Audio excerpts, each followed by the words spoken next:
Hello and welcome to Jamaica Magazine. I'm your host, Theodore Henry. We're observing Global Energy Independence Day, and the aim is to raise awareness about the importance of alternatives to fossil fuels.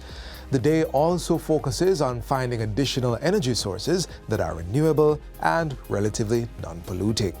Come, we have an exciting lineup just for you.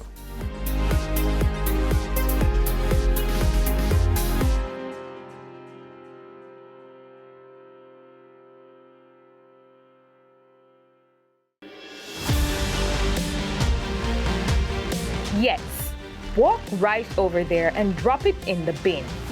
Reuse that wastewater from your kitchen for the garden. Get your hands dirty and plant a tree. Farmers, hold off on the pesticides, especially near our rivers.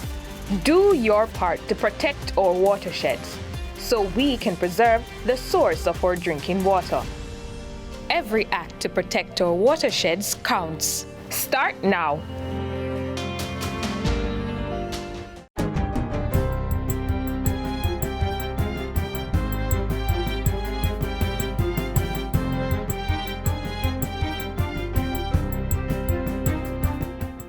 Good day, I'm Stephen McHugh, and this is your JIS News for Monday, July 10, 2023.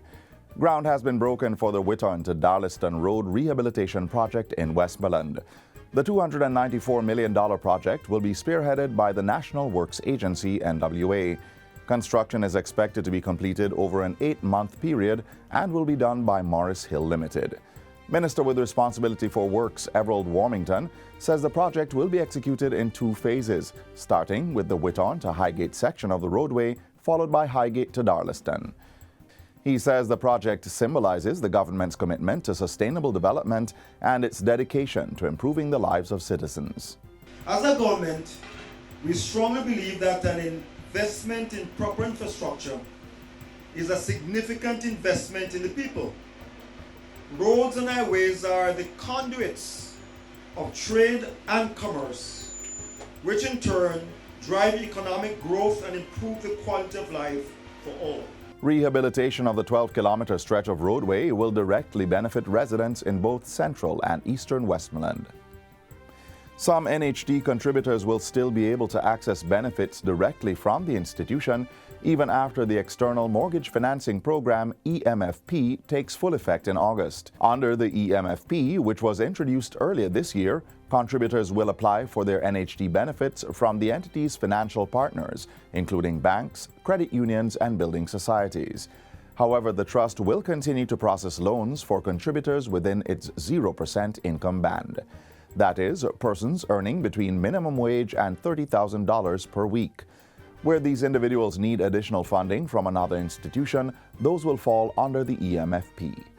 During a recent JIS think tank, the NHD's Senior General Manager, Dwight Ebanks, stressed that overall the EMFP provided many advantages to customers. It allows for easier mobility of mortgage. So the customer will be able to easier transition between financial partners if they're able to get a better deal, a lower rate, some better loan terms from the other partner, or just if they're not satisfied with the service that they've received.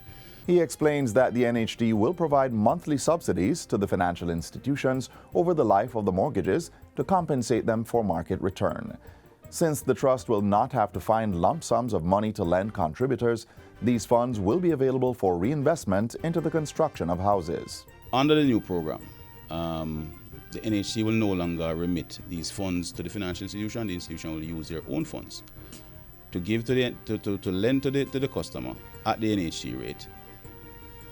In order to allow or to facilitate that, the NHT will be subsidizing what is effectively a market rate for the institution. Minister of Industry, Investment and Commerce, Senator Aubin Hill, says government will be increasing investments in upskilling the labor force for the business process outsourcing BPO sector.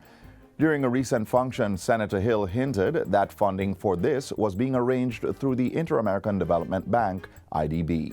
The government borrowed $15 million from IDB to upskill or the people who work in this sector.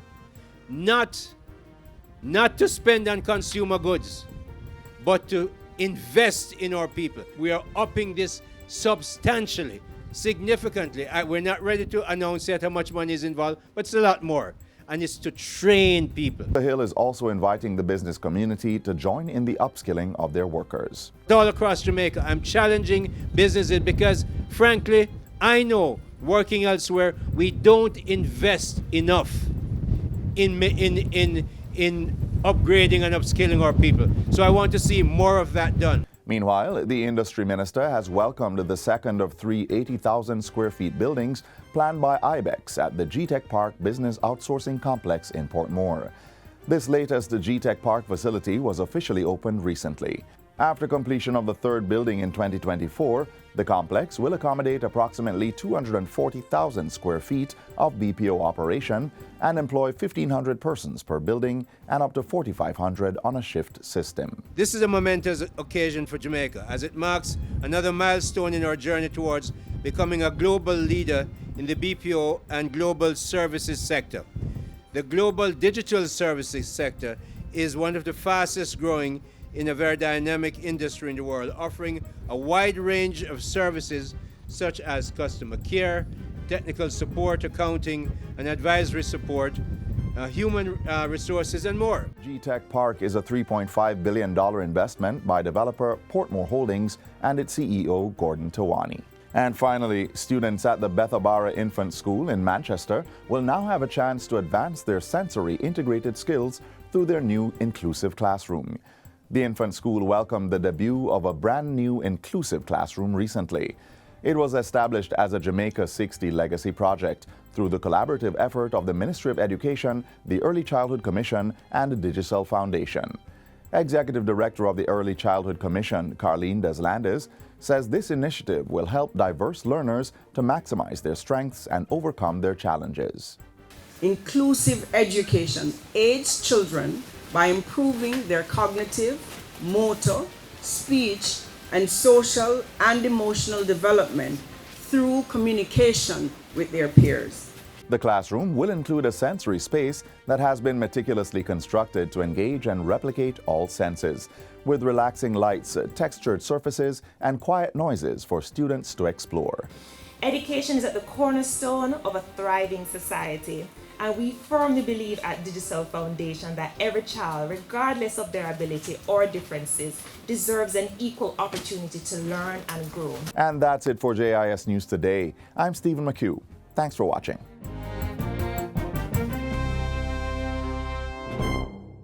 Hurricanes can strike at any time. In the event of one, be prepared to act quickly.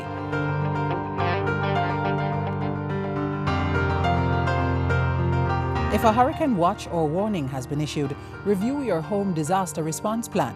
Map out likely routes to evacuate if your home is at risk and confirm with relatives or friends you plan to stay with. Also, confirm the location of the nearest shelter. Check your emergency supplies and restock if necessary. Remember, disasters do happen, so be prepared.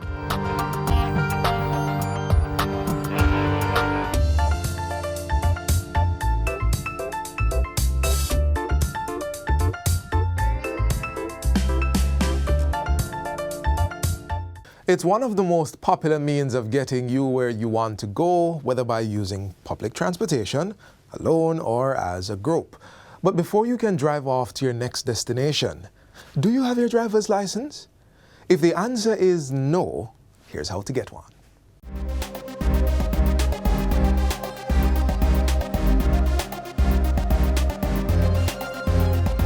So, you've acquired your provisional or learner's driver's license, and the next step is getting the real deal.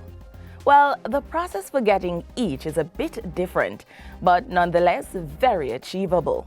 Now, the fundamental difference between the provisional and the driver's license now is that with the driver's license you can drive by yourself, but with the provisional, an instructor have to be there with you, must be there with you at all times. Somebody who have a driver's license must be with you.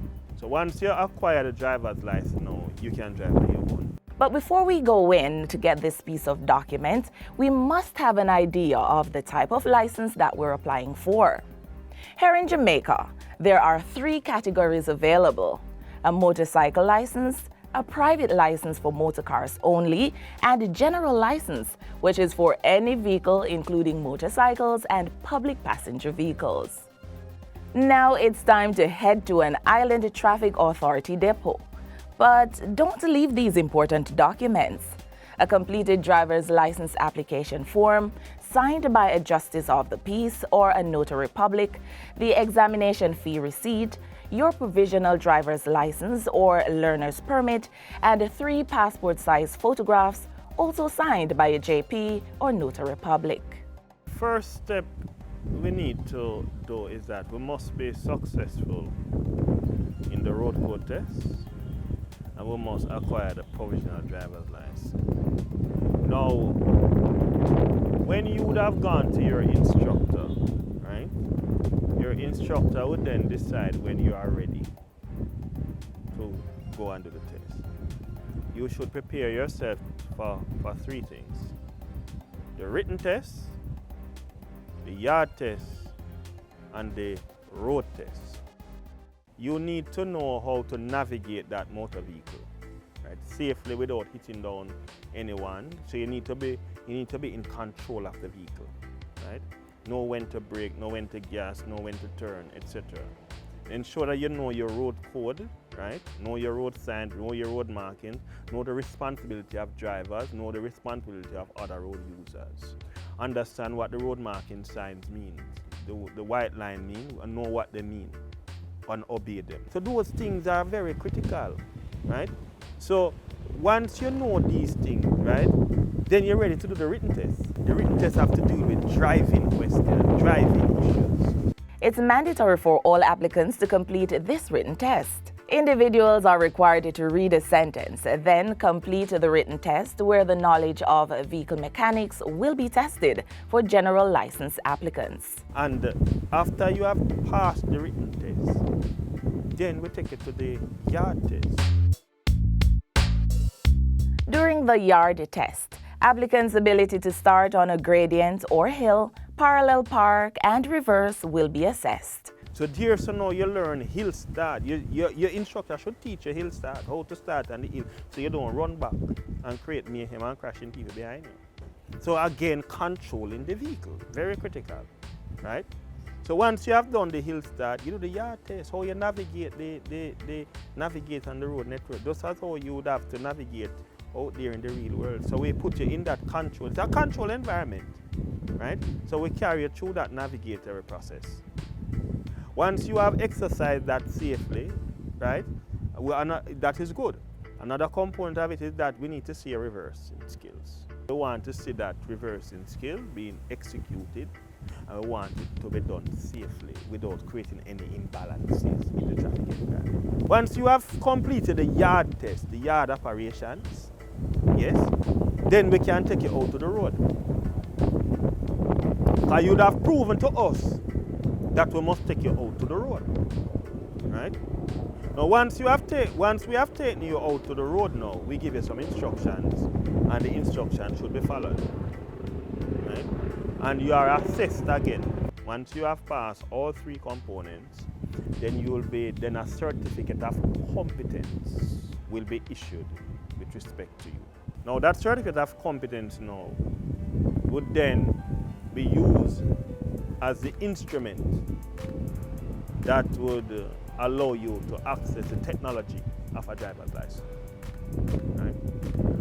And the tax office now would be the ones that would issue you with that card, allowing you to drive for that period of time. If you have not executed the components properly, you will then be required to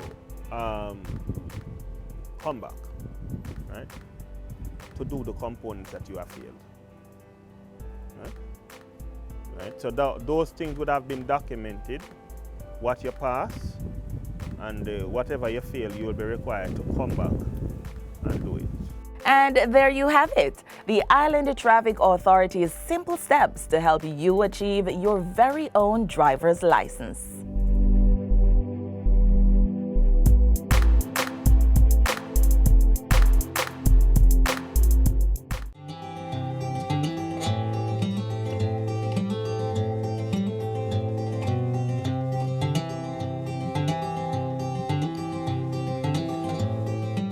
Everybody get ready. It's festival time again. Jamaica, me yard, me yard, me yard, me yard. Oh, we dancing same way. People jamming same way. We are real. Among the finalists is the 7-time festival song winner, Eric Donaldson. Reggae, reggae, reggae, reggae, reggae, Jamaica. Now you know the best in the world is Jamaica. Corn and gold, black, green and gold. Junior Award winner, Esco Levi. Feels like home. We need more. An artist named Hot Rod. Love, more love on the land. 2 mentor groups. Well, look about what Talawa. This is Jamaica. Best food and rich culture. Bam, Jamaica, we born and grow. A visually impaired female singer called Princess Black. We have to big up Mama J. I'm really excited by what I consider to be the flood of quality entries in the competition. Oh, happy Independence Day, a Jamaica Independence Day. No way, no better than we are. No matter how them tell you, them a live big or brand. No way, no nicer than we are. No overseas, just sit down and a ball when. No way, no better than we are.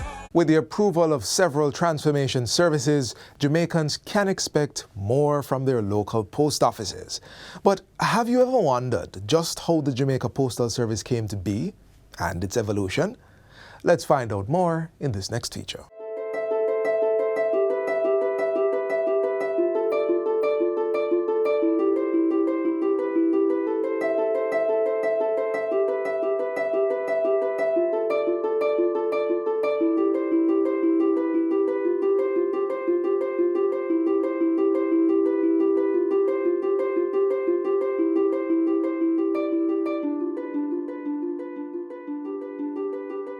Did you know Jamaica was the first British colony to establish a post office?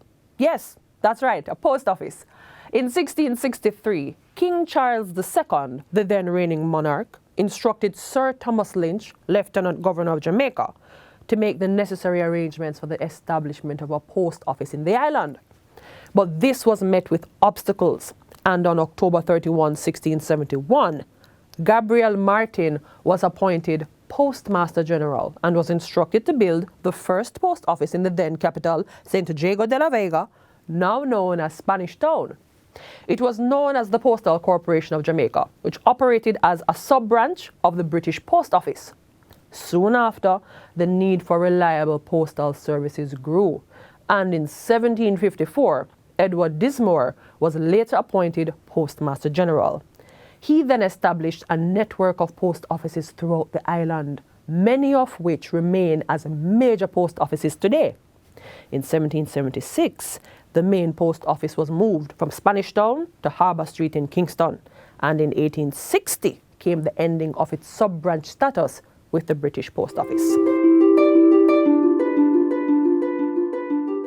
Then came the dreaded 1907 earthquake, which caused significant damage to infrastructure within the parish, to include the main post office. Plans were drawn up to construct a new building to include an automated central sorting office. Work started in the mid-1970s, and the sorting facility fully commissioned in 1980. Today, there is a network of nearly 600 post offices and postal agencies, with the central sorting office at the helm.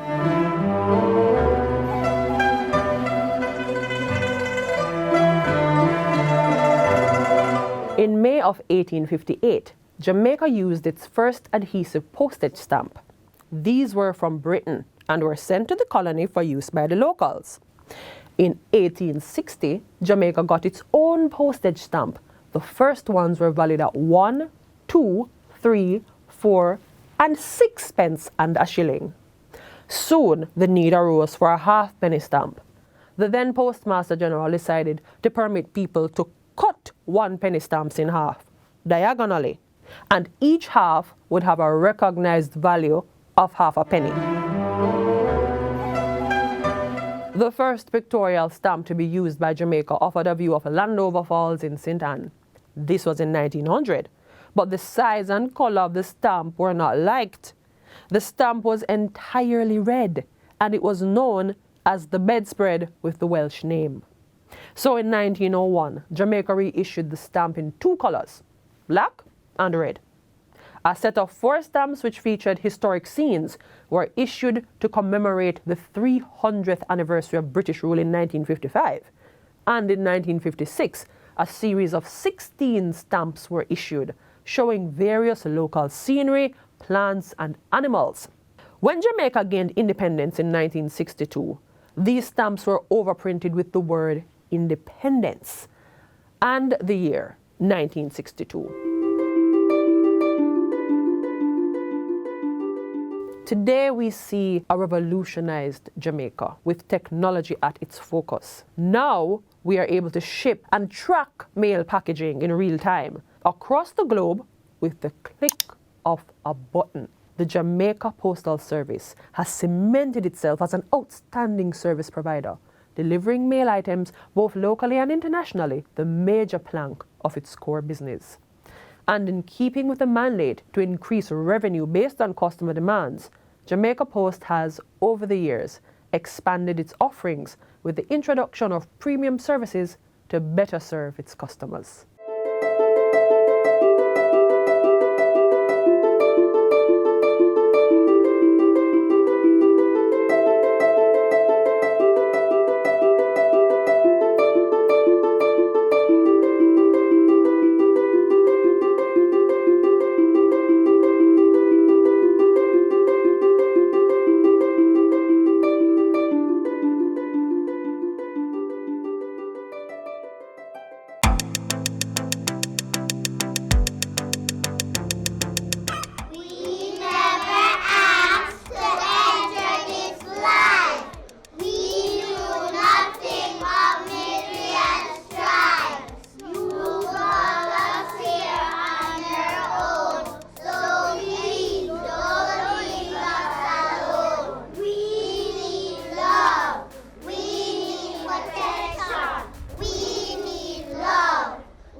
The challenges faced every day can be daunting for some individuals, and while some people will take these trials in stride, others need assistance to help them cope. There are signs that we all can look out for to help family members and other loved ones choose life as they maneuver these obstacles.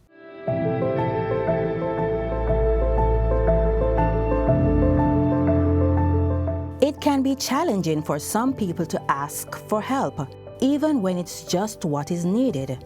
And this is exactly why we should learn to listen, even when a person isn't talking.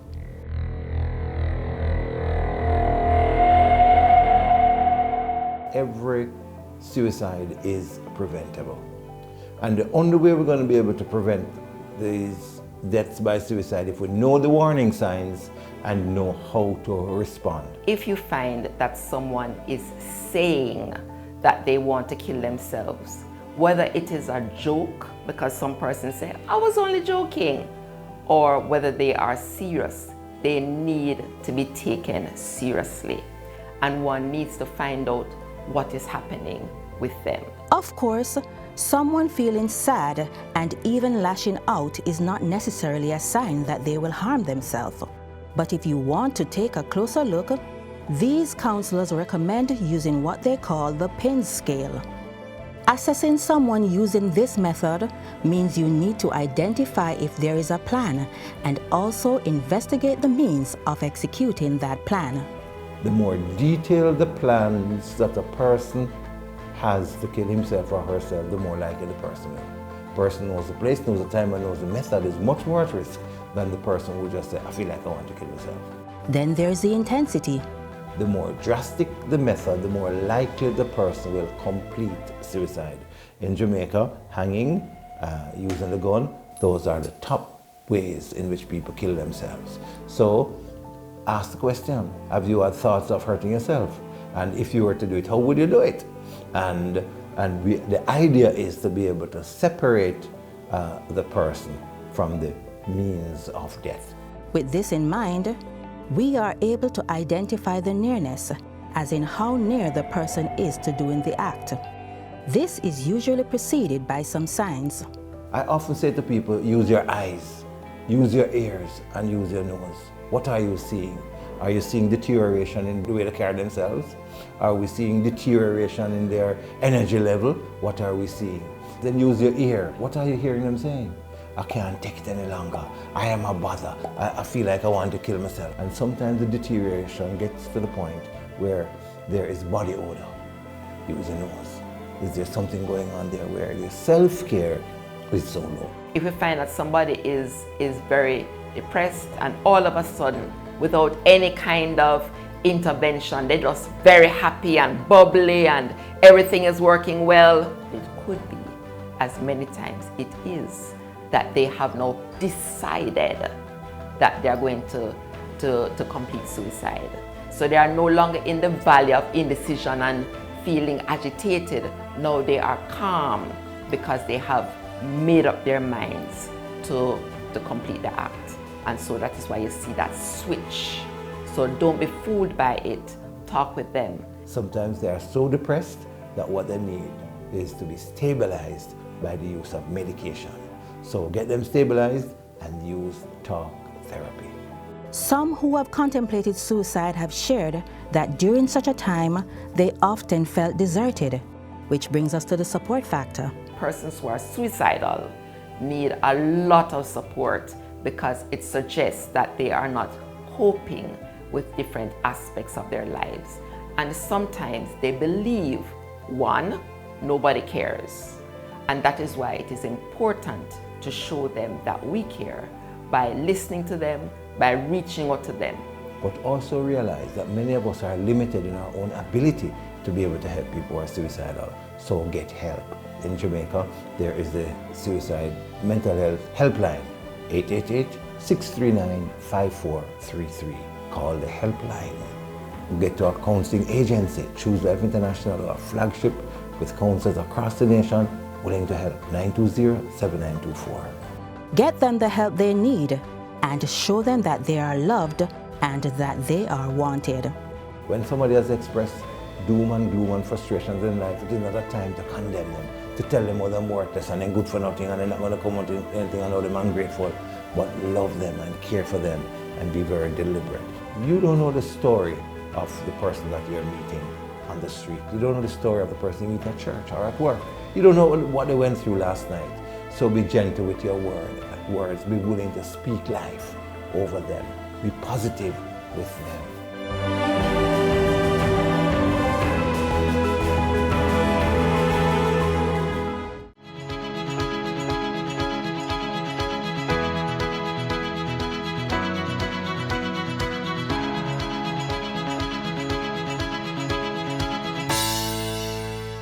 Thank you for being with us today on Jamaica Magazine.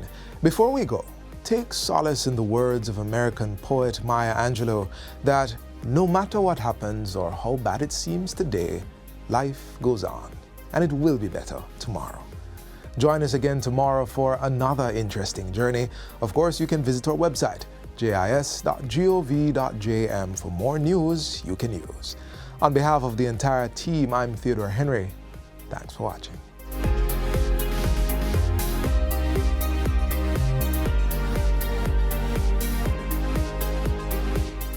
This has been a production of the Jamaica Information Service, the voice of Jamaica.